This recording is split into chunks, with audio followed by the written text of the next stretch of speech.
So guys, just remember, sometimes you gotta take time away. Just reflect on the small things in life. Enjoy nature. And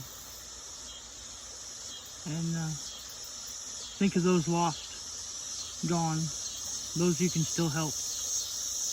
Always be there for someone. Always do something if you can. Don't be that person that doesn't do anything.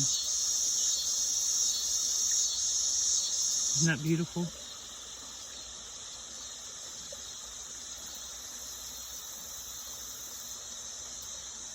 We're out here in the wilderness, Echo Bluff State Park, outside of Eminence, Missouri.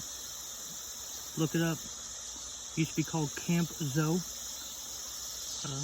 Beautiful out here. This is just one little part of it.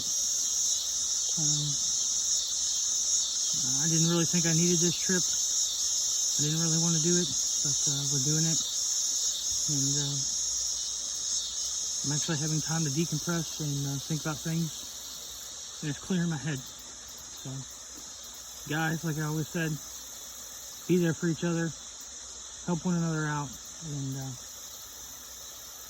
we'll be back to civilization in a little bit. Bye.